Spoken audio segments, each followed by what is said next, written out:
I'm Dr. Vanessa Sinclair, and this is Rendering Unconscious. My guest today is Dr. David Renton, a barrister and political activist. Before becoming a barrister, he was an academic historian and sociologist, teaching at universities in England and South Africa. He's here to talk about his newest books, No Free Speech for Fascists, Exploring No Platform in History, Law, and Politics, from Routledge, as well as Labor's Anti-Semitism Crisis, What the Left Got Wrong and How to Learn from It, and Jobs and Homes, Stories of the Law in Lockdown. For more, you can visit his website, dkrenton.co.uk. That's dkrenton.co.uk. And follow him at Twitter at dkrenton. As with all Rendering Unconscious podcast episodes, there is a video accompanying this episode at YouTube.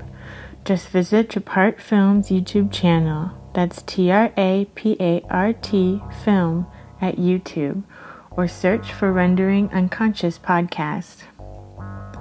Links to everything can be found in the text accompanying this episode. You can visit my website, drvanessasinclair.net, or the podcast's main website, renderingunconscious.org, for links and more information. You can also follow me on Twitter and Instagram at rawsin_. That's RAWSIN_. Rendering Unconscious is also a book, Rendering Unconscious, Psychoanalytic Perspectives, Politics, and Poetry, from Trapart Books 2019. For more information, you can visit our publisher's website, trapart.net. That's TRAPART.net.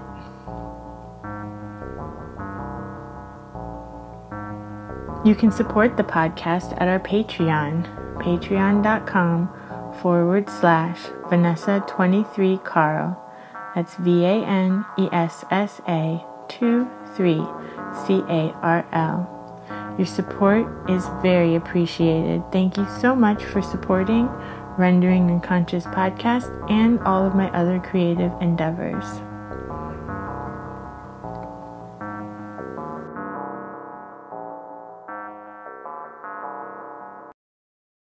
I guess we got in touch on Twitter, I think. Mm-hmm. And you'd seen that I had a book out about the politics of free speech, deplatforming, things like that. So happy to start there if you'd like. Yeah, and then I saw today, I think you posted that you have another book out. Yeah. This is kind of embarrassing. I should explain to people listening. What I do for a living is I'm a barrister. And it's one of those jobs which, if you go into, I never wanted to be a barrister. I wanted to be a historian. I wanted to be an academic. I wanted to teach in universities. Until I was like 30 or 35, that's essentially what I did. And then I've had a career as a barrister. And one of the strange things as a barrister is it is incredibly intense. You know, if I've got to write a paper for court, it would not be a strange day in any way if I just wrote 6 and 8 or 10,000 word paper setting out my client's position, or if I had to read 100,000 words worth of documents. Those would just be like normal things you do in a day. So when COVID happened, suddenly there's all that kind of energy and desire to change the world, desire to explain things, and all the courts got shut, so there wasn't anyone to talk to. So I was like, okay, well, I'll kind of go back, and all these things I've been meaning to write about, then started writing about. So I actually brought out 3 books in the last year, which is like actually so many that it's kind of embarrassing. Like I sort of say to my friends, like, would you write? Maybe you'd like review my book, and they go, well, which book? And then it was crap. So during COVID, I sort of brought out 2 or 3 books. One was just like a year in the life of being a lawyer. One is about the free speech thing, and the other one's actually about the Labour Party, the crisis we've had here with anti-Semitism and all the damage that did to like a really interesting egalitarian project behind Jeremy Corbyn. So if you want to come on to that, happy to talk about that too. Yeah, let's talk about them. Cool. Let's start with the anti-fascist book. Okay, well, the idea that it's talking about is just, it seems to me almost like the most basic and essential thing which anti-fascists do is we turn around and say, we don't want fascists to have a platform. We don't want them to be able to speak. We think if we take away all their platforms, all their opportunities to speak, they'll get shrunk down to the point where they can't organize anymore. And that's almost like the core thing anti-fascists do. And I was just really intrigued by the politics of that. And the book's all about politics, a little bit of history, a little bit of law, but essentially about the politics of that. Because it's not just, you know, that tactical approach of taking away speech rights from people you think are terrible, hateful, have terrible vision for how they want to run society.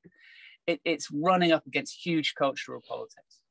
You know, if you think about Donald Trump, you think about how during that last election, he kept on saying, my enemy is Antifa. I mean, you know, American Antifa, American anti-fascists, how many people are you talking about? You're talking about a few thousand in a country of 200, 300 million people. They're not, they can only be your big enemy if you've got a really strange and ideologically puffed out notion of what's going on in the world. But all you could think about after January, and you had his thing, I don't know, his coup, his insurrection, whatever it was. Then again, Trump turns around and what's his defense when he's challenged that? His defense is free speech. We have the First Amendment. This is like the most privileged idea in American law. It's the First Amendment. So you've got this kind of quite strange thing. On our side, we've got quite a worked out idea about how to respond to it. And on the other side, there's this complete notion that there's nothing you could do that could be worse than taking away someone's speech rights. So I was just interested in kind of like the clashing together of these two coherent, but obviously completely opposite ideas of the world. Yeah, and what do you think about that idea that there's free speech up to a limit, but if your free speech kind of hurts other people or is putting other people in danger, then that needs to be limited? Well, kind of one of the things about the book is that I'm talking about this as a writer on the left, and very much I feel my audience is overwhelmingly on the left. I mean, I do write for a range of publications. I sometimes even write for centre-right publications, but my audience is overwhelmingly on the left, so it's aimed at them. And one of the things I'm trying to do with the book, oddly enough, and I appreciate this isn't an argument people often hear, so this will sound strange, yeah? One of the things I'm trying to do with my book is actually say, be cautious about some of the left-wing arguments over speech, and be cautious about this idea that essentially the justification for taking away people's speech rights is that the person who you dislike is doing something hateful that will take away your dignity, that will make you diminished as a person, and will just destroy you and how you feel about life. And just so they can't speak because it'll hurt you. And what I try to do with my book is and I go through this through different arguments, politics, history, law, whatever, is I'm trying to say that argument doesn't deliver the emancipation that people want it to deliver for a couple of reasons, a couple of core reasons. One is that it's just a notion of who gets to decide who gets to speak. In hate speech, we're always saying, here am I, someone who gets hatred, gets racism, gets sexism, gets transphobia, gets a kind of violence, a kind of verbal violence directed against me. Then I have to find someone else, an interlocutor, who's got the power to stop this speech happening anymore. So I go along and I petition this authority and ask them to be the one who takes the speech away. And I'm saying that move is a bad move to make. That actually what social movements should be doing is they should be thinking about their own power in society and their own opportunity to speak, etc. And they should be focused on themselves rather than looking to someone else to be the agent in that situation and the agency in the silencing, which is the intended state. But there are a couple other points as well. One is I think that the hate speech argument thinks it's really quite easy to identify who the aggressor is in any situation. And I try and say, you know, having spent at least a decade of my life trying to persuade judges to make good decisions in complex and contested situations, that actually it's not always that easy to work out who's the source of conflict. And the third, it's a restatement of that same basic idea, or maybe it's another idea, I don't know. But I say there's also a problem with thinking that in any situation, it's the person who goes in and is disturbing it and is kind of the force of chaos, and they come in first and they're the problem and they should be closed down. And one of the things I'm trying to put in my book is this sort of quite coded long-term argument for saying, actually in some situations, the aggressor has the moral high ground. And she's thinking, if I tell a judge, they're the aggressor, so they'll be silent, so I'll be all right. Actually, that's just a really bad way of approaching the situation. And it doesn't result in people getting either, the genuine aggressor silence, or it doesn't result in the kind of liberty and the personal safety that's obviously so essential to people. What do you think we could do, like you said in your first point of like kind of focusing more on yourself and your own position, your own speech? What do you think we could do to kind of shift towards that a bit?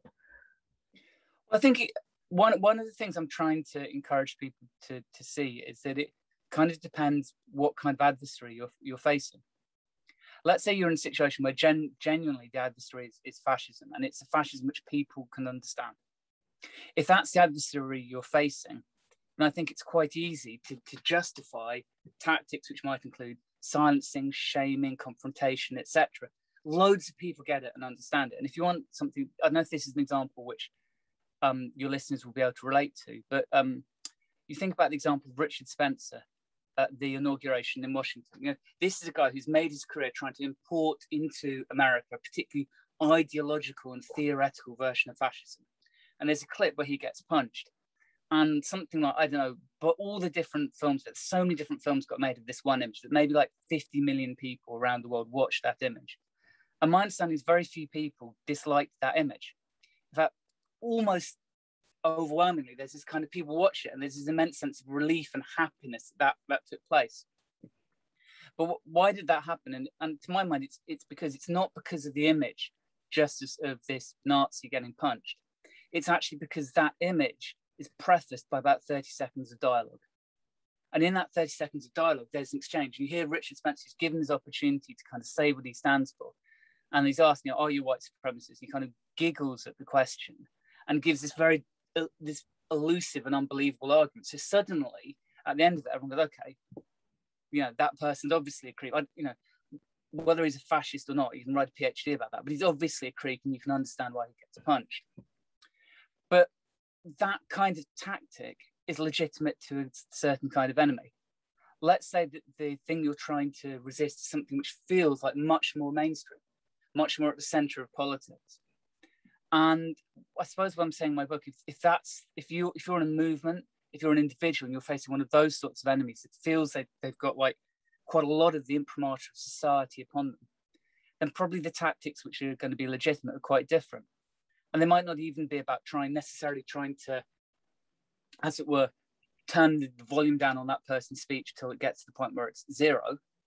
It might be that against that sort of adversary, a more effective tactic is actually turn up the volume of your speech until you're on 10 and you're the one who can be heard and they can't. But it's about having the kind of political intelligence. I don't mean politics in terms of left, right. I mean the kind of the cultural political intelligence to grasp what kind of enemy you're facing, what tactics might be appropriate for dealing with them. What kind of different enemies could there be? Well,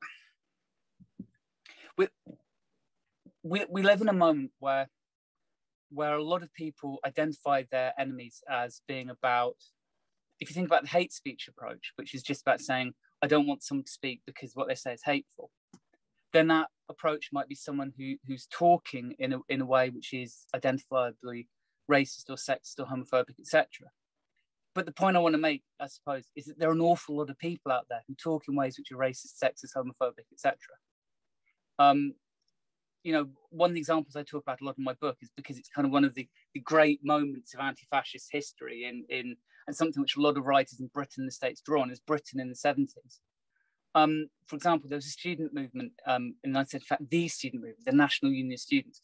One of the things they do is they actually pass a motion which says we'll no platform any form of racist or fascist speech. And one of the things I try and talk about in my book is what would it actually be in Britain in the 1970s to get rid of all racist speech? Because, you know, loads of people around the world go, well, this is brilliant. This is absolutely what we should be trying to do. But to do that, if you were serious about doing that, and again, that's one thing I'm trying to get people to do, is to take the demands from them, actually think through, to actually go for them, not just raise them rhetorically, but actually go for them. You know, if you're looking at Britain in the 70s, you know, 3 out of 5 of the best-selling, most-watched TV programs have as their essential standing joke, oh, look, there are foreigners, and they're stupid and they're strange, whereas English people are all great, but those foreigners are funny, and they're funny just because they're foreign. You're talking about the culture where all our mass circulation newspapers, the large majority, constantly run out racist stories. They run out racist stories about crime, blaming it on black people. They run out racist stories when there's a horrible racist attack in Britain in 1981, New Cross, which is very important here. Almost every single newspaper in Britain runs stories blaming what's essentially a group of teenage black partygoers for a fire, which is started probably by some white racists coming to house and setting fire to it. But the press blamed black people. You can think about, because obviously, you know, I'm sorry, I'm very Brit in my perspective. So when I think about racism, you know, that's very much shaped by history, not particularly, for example, of slavery, but it's shaped by history of migration and attitudes towards migration. So, you know, right the way through the 70s, we get stories in Britain. Literally, there's a story in 1976, autumn 1976, where 2 families are found in a bed and breakfast who the journalist reckons are probably from Malawi. Now, within minutes of this happening, this is national news in every single newspaper in Britain. Oh my God, wave of Malawian immigrants are coming here. And they say every Malawian passport holder, because it's a former British colony, so, well, lots of people got British passports. And you see these stories, you know, 140,000, 200,000, 1 million Malawians are going to come to Britain next week. And actually, then someone checks and there's like 500 people in Malawi have a British passport, so could actually get it. But you get this constant drum of racism. So if you actually turn around and say, take seriously the idea of taking out all racist speech, you have to do a lot of damage to a lot of institutions in society. Maybe those are institutions which deserve it, the police, the border patrols, etc. But it's a hell of a big task, and it's a different kind of task from the ones which the students are actually setting themselves. Yeah, that's the thing between like some ideas are really wonderful ideas, but like how do you actually implement them? Like I had a guest on a few episodes ago was talking about like the refugee crisis, and of course there's going to be more and more migration with wars and global warming and everything, and like what happened from 2015 on, and you know, how do you know, of course everyone agreed after World War II that you don't turn people away, but then in practice, like some places did let people in, but then some places did lock their borders and turn them away. And how do you get everyone to actually do what they say they're going to do? And me being new to the EU, I thought, well, shouldn't it be like prerequisite? Like if you're going to be in the EU, you have to do that. And then if you don't, you're not allowed to be. But then that might end up breaking up the EU more. And is that a good thing? Yeah, look, I mean, I think it's incredible what's happened in terms of anti-migrant rhetoric in Europe. Now, you know, I'm a historian. I've been writing about racism and fascism since like 30 years, I reckon, getting on for 30 years. And anti-refugee and anti-migrant rhetoric, anti-migrant policy is so much worse than it was 30 years ago. You know, in the 70s, we were all terribly worried because there were these far-right parties. We thought, oh, this is terrible. You know, they're talking about repatriation. The size and scale of the legal organisations which exist to force refugees out of Britain now are no scale to what they were then. You're talking then about countries which, Britain had something like around 100 deportations a year. There have been years in the last 5 years where we've had tens of thousands of deportations a year. And there's absolutely no press coverage of that. And you know, we've got such a dishonest press coverage about it. You know, if you talk about, there are countries like Turkey, for example, which is just on the periphery of the European Union, so not in now, might be in the future, trying to get in. The rest of Europe sort of kind of accepting them in principle, but trying to make this not happen for like 50 or 100 years or something. But Turkey is a country, at any one time, it's got something like 2 million refugees inside its borders. Britain, we think we're amazing if we take 5,000 in a year. And the idea that, we're such a richer country than Turkey, and we get tremendously proud that we do so much. And we sort of, our whole press coverage, I mean, like an example, we didn't ever have Fox News in the UK.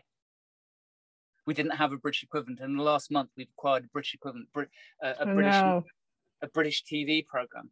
And it had real trouble because the first few weeks, hardly anyone was watching. There were days when there were fewer than 10,000 people watching their programs. There were days when, as far as we can, literally no one watched some of their programs. So I thought, oh my God, we've got to try and get a way of getting the public to notice and get them interested in this. So they had the idea, they got Nigel Farage, one of our far-right politicians. He's been around forever. He hasn't been that successful in the last 3 or 4 years, but obviously he's very associated with Brexit. They pulled him in as a guest presenter. He's trying to think, how do I make myself relevant? Oh my God, oh my God. And he went after the RNLI. If you've never heard about it, it's something like the Royal National Lifeboat Institution. It's just going back like 200 years. It's the most conservative, mainstream, patriotic, uncontroversial thing. What it is that every single coastal area of Britain, there's always been a culture of people go out and volunteer to protect people who might be swimming out to sea and they might die. So they're the coast guards, they're the lifeguards, and they exist and they raise money and they're not political. And Nigel Farage says we should ban them, we should get rid of them because they're letting refugees come to Britain on boats from Calais. And what we should be doing is we should be shooting people in the boats, they don't come. And we want to have the RNLI destroyed because they're saving people's lives. And there was this extraordinary, huge, like Orwellian moment of rant about the RNLI. It just caught something in the public imagination in terms of like, and you'd watch these social media things, and you're suddenly watching these lists. Saying, I'm cancelling my subscription to RNLI. I never knew that they saved the lives of foreigners. As this, and it was extraordinary just how bloody cosmetic and manufactured this was. This is like TV station going down the pan, got to make ourselves relevant, creates a story out of nothing. But it clearly wasn't out of nothing. It clearly fixed into something in people's heads, something really quite disturbing, worrying about our society, that it needed to have that. And I have to say, I'd never make excuses for people doing that. I mean, I just think that's, I think that if you go back to all the arguments which were made after the end of the Second World War about looking after refugees, their essential reasoning was right. You cannot have a society which starts turning around and treats a bunch of people as less than human. That does damage to so many other things. Yeah, and then also this idea where like news and journalism and media, instead of like having integrity of reporting, just does things to like raise ratings and kind of shock people, and like people just kind of falling into that so easily. Yeah, but the extraordinary thing is how that ground's been softened up for really quite a long time. In my in lots of books I've talked about how that starts in the 60s and 70s, how it grows in pace. That there were kind of moments where it looked like you could turn that around, and you could get a bunch of people in society said, no, that's not what we stand for at all. There's a moment at the end of the 70s, I often talk about Rock Against Racism. We hit this huge mass movement in the UK against racism. There have been specific moments in British history where there's been really intense identification with migrants. There was one 3-4 years ago when a young Turkish or Kurdish boy, I think his name was Alan Kurdi, was killed and drowned on the beach. People saw that image, and it became immensely something which everyone wanted to talk about very briefly. But there was a moment when the debate turned around. And I guess the hardest thing in Britain is that we've had, and I don't know if it's true, perhaps, where you are too, that, we've had left-wing parties with very deep roots in trade unions, in the working class movement, which went through moments when they kind of got that you needed to be pro-refugee, but they've kind of got spooked. They're nervous. They think that if they go too far down that way, they'll somehow lose their voters. So they never put their argument coherently and confidently and just explain to people, look, this is just what you do as a democratic, social democratic society beyond something. You do your share. And say in the UK, we're the 5th largest economy in the world, and we're not in the top 50 in terms of taking refugees. We are not doing our share. and that's just your duty. And it's not an onerous duty in the scheme of things. If you think about, like, you've mentioned the history of refugee migration in the 30s, you think about how that then produced generations of film directors, doctors, people who come as a young person to your country are people who come who are excited and enthused and have skills, and they can contribute. They're not just a cost. Absolutely. And here in Sweden, the Social Democrats, they are very firm about that. This is part of our policy and this is what we do. This is what a society should do. Unfortunately, the Social Democrats have had the majority for a long time, for like, I think almost 100 years. Yeah, but look, I mean, if that's true in Sweden, I'm pretty sure it's not true in Denmark, for example. No, not Denmark or Norway. Yeah, but Social Democrats introduce policies like, for example, if a refugee comes to your country and they bring any jewelry, and that jewelry is confiscated, it's now the state's.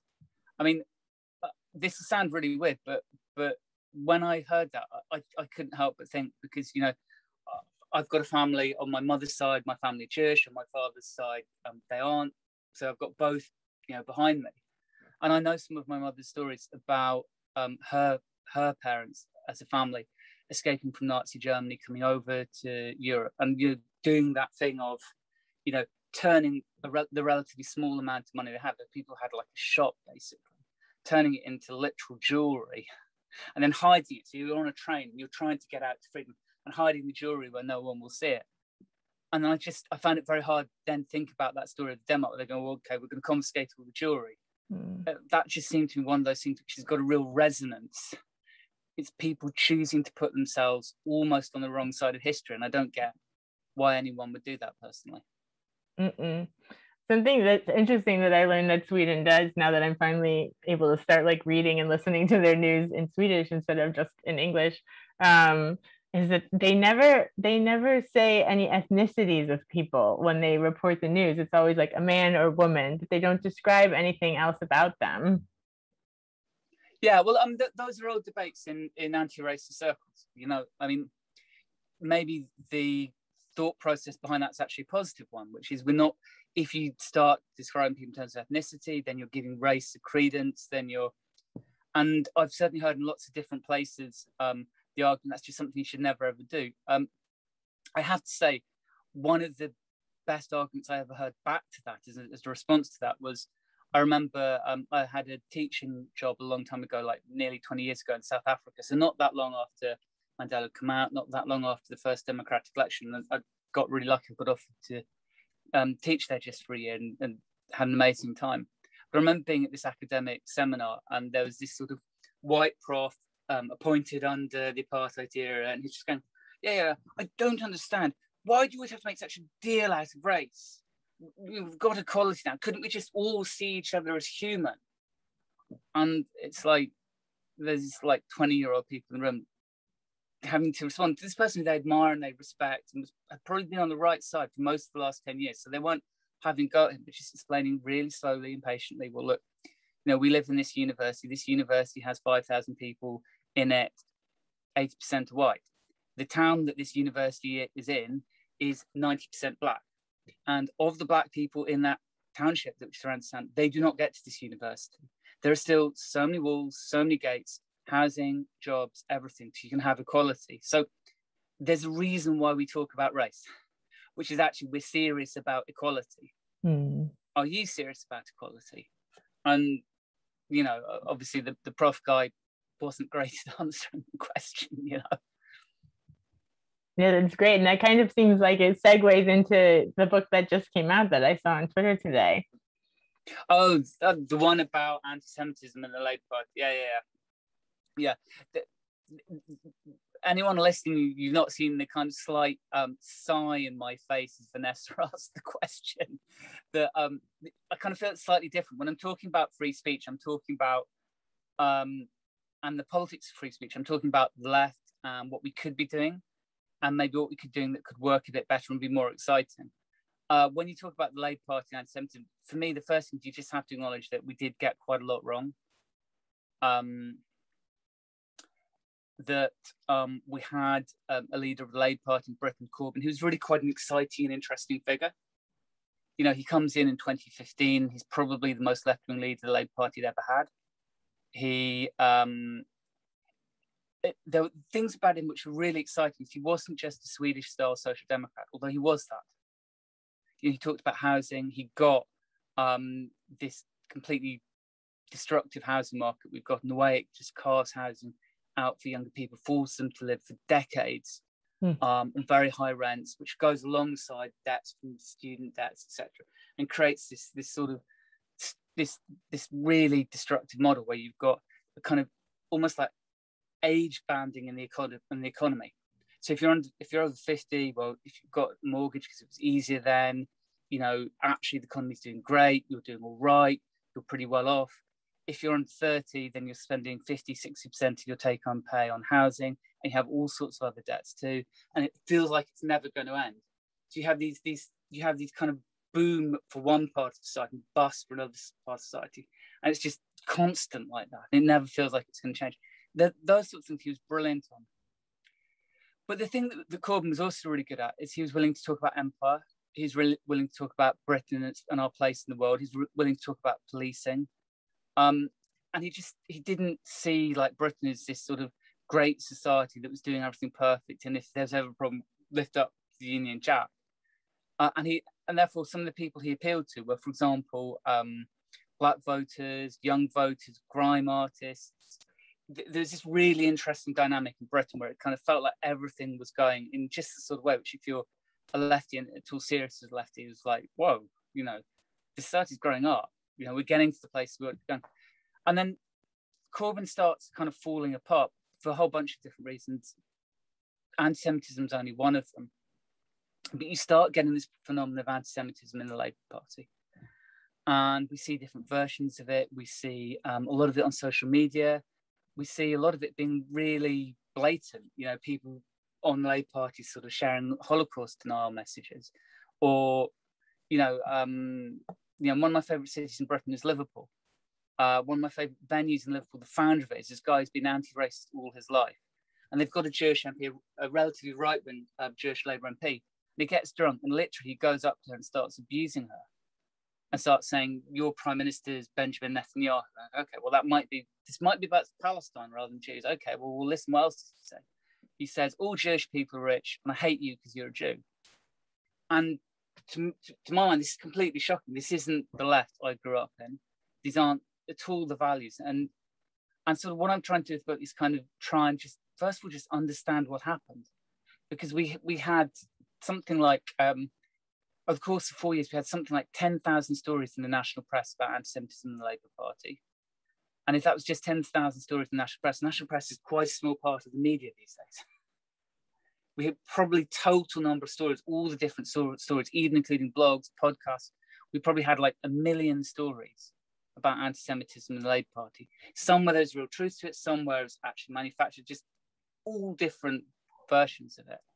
And I'm just trying to think, where did anti-Semitism start to come from in general? Why was the Labour Party vulnerable to it? What are the things which we need to do to kind of guard against it in future?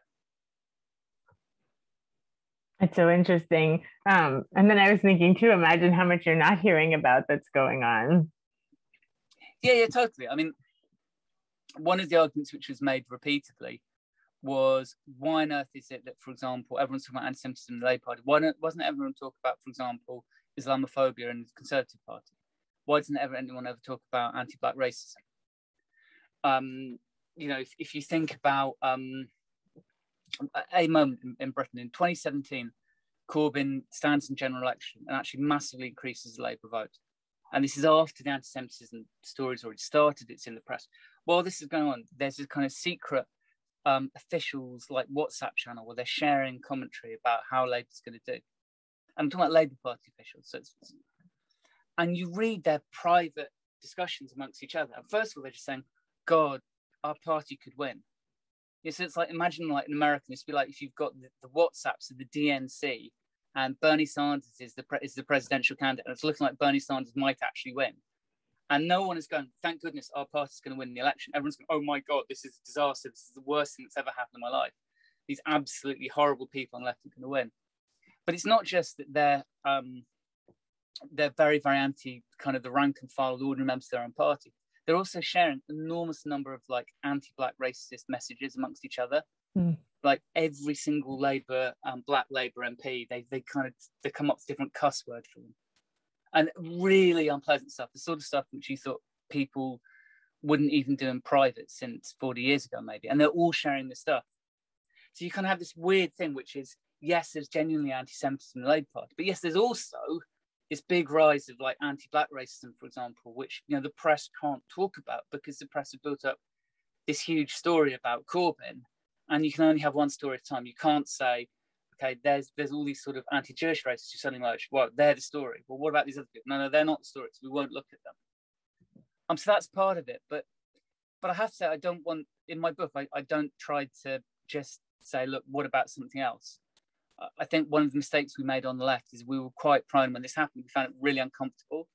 And I think we kind of made a tactical mistake. We'd always go, well, what about this other thing which isn't being talked about?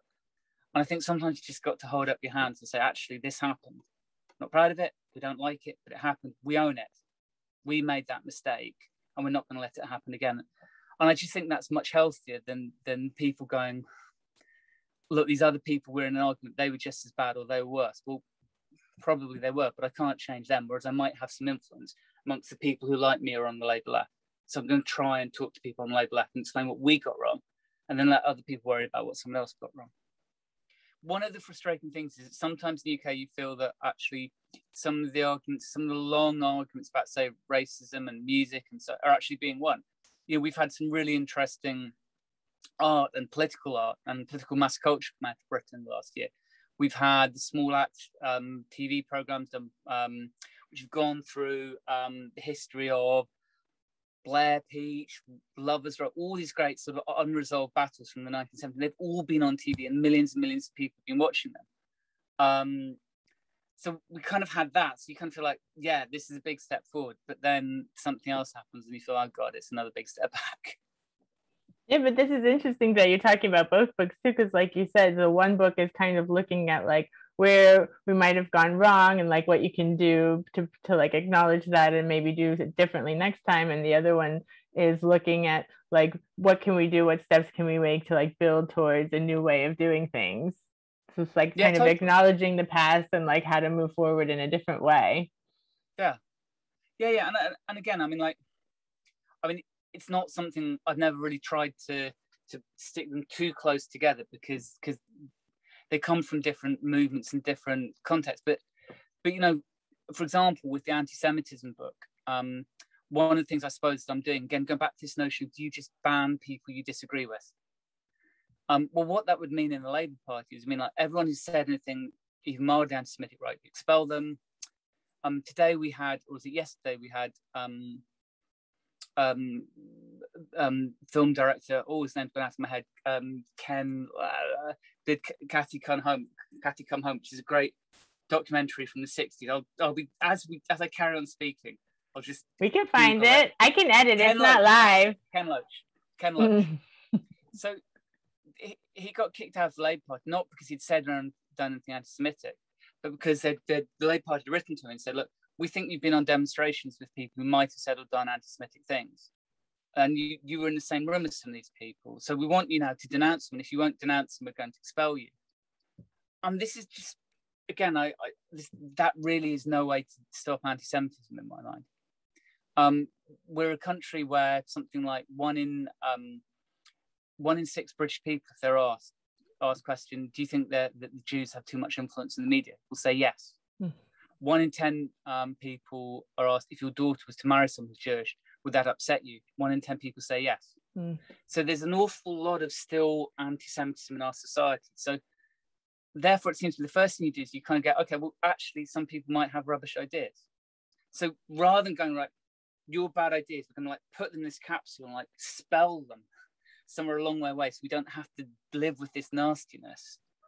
I think, to my mind, what people should be doing, and this is pitched out the Labour right. It's not saying this, I'm not particularly saying this to people who agree with me, I'm also saying it to people who disagree. I say, look, if you think there's a problem with anti-Semitism on the left, what we need to do is we need to challenge it. We need to talk to people. We need to explain to them why it's wrong. We need to give them a chance to say their version of events. And there needs to be dialogue. But it's a dialogue where you're guiding someone towards the sense, I hope, pretty strongly and pretty directly, that actually saying racist things is not going to make them look clever. It's not going to make their party look clever, and it's stupid stuff to do. But you don't get to the end immediately. You let people talk themselves through it. And that's what Labour won't do. It won't actually try and go through a process of educating its members and actually explaining why this happened, what went wrong, what needs to be done differently. So I think across both the books, I guess there is a bit of a common theme of like not closing things down, not thinking that there's something you don't want to happen. So you just, if you kind of like make it some bad taboo and shove it a long way away from you, it's gone away. Actually, you kind of have to get a bit closer to it, and you have to challenge it, and you have to talk to it, and you have to confront it. And that's just a healthier political strategy, I think. Yeah, and that's very psychological as well. It's like you can't just cut off these bad parts that you just want to annihilate and get rid of. You have to like integrate them, talk to them, like understand them, try to see their perspective. You don't have to agree, but at least like you can't just cut things off or it'll come back worse, you know? Yeah, yeah. I mean, before we started the podcast, I did say, I mean, I read very little psychology. This is something which absolutely hold up my hands as a weakness. But you saying that doesn't surprise me at all, because I think a lot of these problems are things which you can magnify and see them at the level of society as a whole, but actually the pain's at the level of the individual. And therefore, that it seems kind of obvious to me that other people would have thought about this pretty deeply, frankly. And yeah, no, I'm really glad to hear you say that, frankly. Yeah, it makes a lot of sense. And maybe we could talk about your other book too, A Year in the Life of a Lawyer. I would love to hear about it. Okay, let me pull it down. So this is a great radio or podcast month. I'm holding up a book which no one can see apart from Vanessa, but it's called Jobs and Homes, and it was a book about the year of my life of being in lockdown. When I said earlier I didn't get any law done at all because all the courts were closed. It wasn't quite as closed as that, and I just thought it'd be an idea to sort of talk to people about that, because the two main areas of law I do are housing law and employment law. And I suppose the first thing I wanted to convey to people is that we often talk about a crisis in jobs, and we often have an idea that there's a problem of insecure jobs and it's too easy to sack people. And under COVID, loads of people's employment prospects were absolutely terrible. I mean, we went up in one moment from the number of people claiming benefits within about 4 weeks from 2 to 6 million people. And that must mean an awful lot of people either lost their jobs or their hours were reduced to more or less zero when COVID started. But we also have, and it's a less strong narrative, but it is a narrative in the press. We have an idea that there are millions of people living in insecure housing, that the number of people renting in Britain is going up every year. The amount of social housing is shrinking really fast because of policies like Right to Buy, which has long been a big press story here. So we kind of had this thing that in our society, for whatever reason, we have more and more problems in both jobs and housing. And I suppose the first basic idea I was trying to say is that these things, they're not two different problems, they're one problem. If you look at people who don't own their own home, what is by far the largest thing they spend their money on? Actually, it's their home, it's their housing. And I just tried to talk, some of it is tried to use my day-to-day life, what it's like representing someone who's can't afford their rent and therefore is faced with eviction, or someone who's rowdy, who's an alcoholic, who might be a drug user, who might have quite serious mental health issues, again, is threatened with the loss of their home. What it's like to have had clients who've actually been made homeless, what it's like to have clients who've actually died as a result of being made homeless. And to talk about that as this kind of terrain of struggle and conflict, try to see it through my clients' eyes as far as I can. But again, I suppose one of the ways which connects the other two books is it was trying to say that even in this moment, have you want to characterize this political moment? People use a lot of words to describe it, neoliberalism or whatever. That it's recreating the combinations of people who feel they don't have a stake in the system, feel they're angry, feel that they want to somehow resist or fight the system. It's creating new combinations of people the whole time. And I wanted to give some sense of that to people. I mean, that's again a lot of why I wrote the book, that we're starting to see very strong tenants unions in the UK in a way that we've never had before. And I think that's a really healthy dynamic. And I'm trying to explain, you know, how far you can use the law to deliver that and how far you need social movements to deliver that. But all the time saying, you know, here are groups of people who are trying to look beyond the present and trying again to offer a different, more equal version of the future. How did you end up becoming a barrister? You said that you didn't intend to. I was a career historian. I worked in university. 1 year they were going to sack a bunch of people, so someone had become the union rep, and then the next year I got sacked and just me, and then I sort of drifted into working for the union, and I just found out that very obviously a lot of what we wanted to do as a union, if this was the 60s or the 70s and we had a big strategic objective, we might plan over 3 or 4 years to have a national strike to win it. But such is the balance of bargaining power, that wasn't going to happen. And so what people were doing is they're using the law and strategic litigation as the only mechanism to achieve victories. And I remember seeing that done out very, very up close and feeling two things about it. I mean, firstly, I'd much rather people using movements rather than law to do that.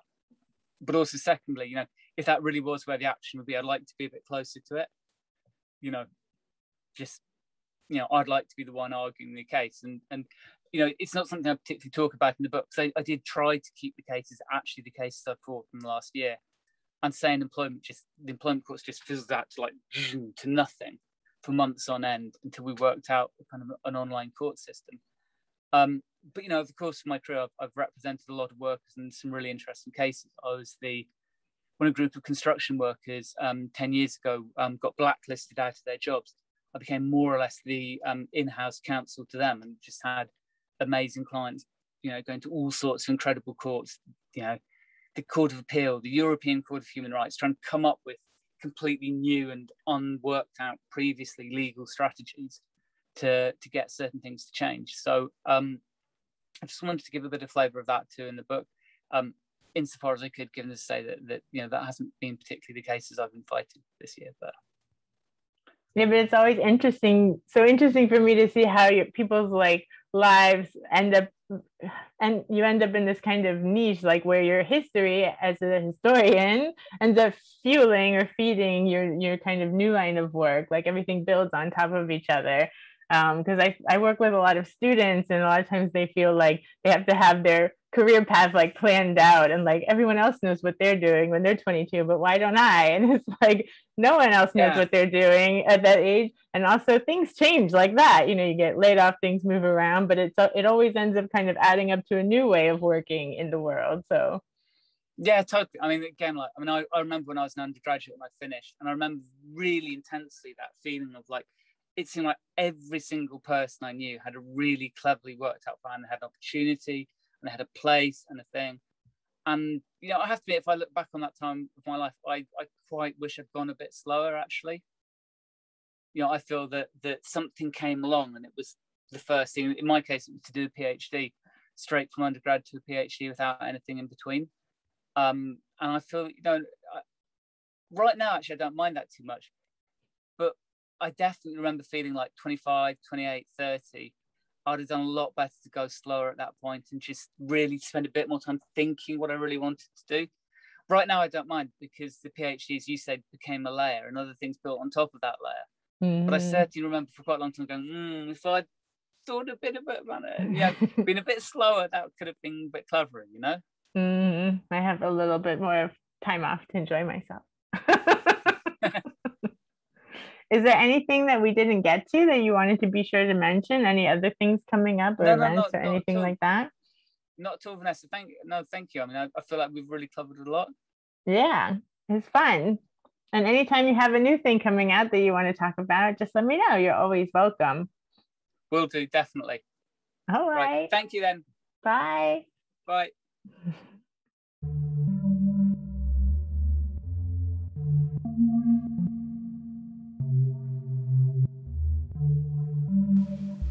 Thank you for listening to Rendering Unconscious. You've just heard a discussion with Dr. David Renton. For more, visit his website, dkrenton.co.uk, and follow him at Twitter at dkrenton. That's DKRENTON.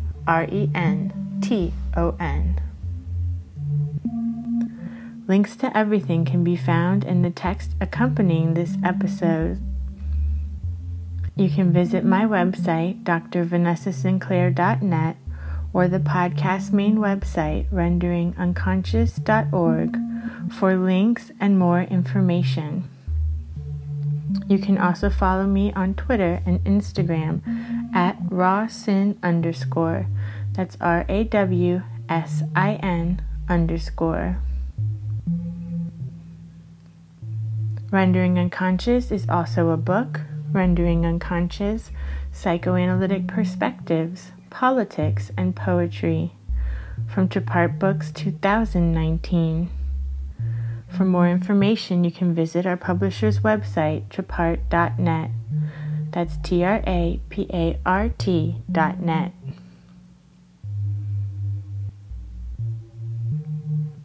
You can support the podcast at our Patreon, patreon.com/Vanessa23Carl. That's VANESSA23CARL. Your support is very appreciated. Thank you so much for supporting Rendering Unconscious podcast and all of my other creative endeavors. And now the song Deviation. Trust what you perceive. From the album Conceive Ourselves, a collaboration I did with Pete Murphy. Available at Bandcamp. Just visit highbrowlowlife.bandcamp.com. That's highbrowlowlife.bandcamp.com.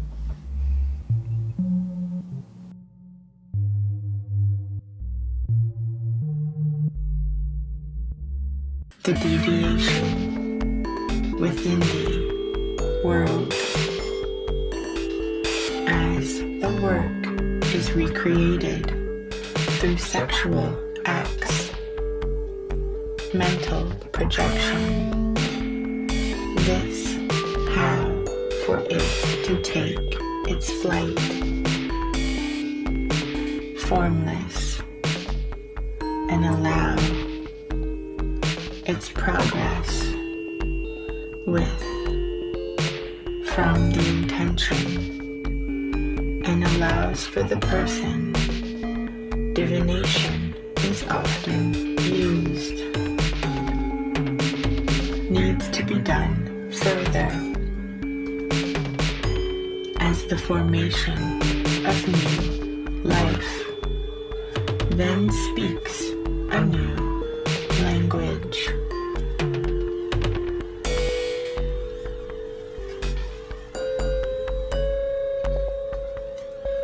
Irrationality as key or necessary agent. The rational mind frame hampers genuine creativity. Imagination and visionary ability. You trust what you perceive and not what others tell you to perceive.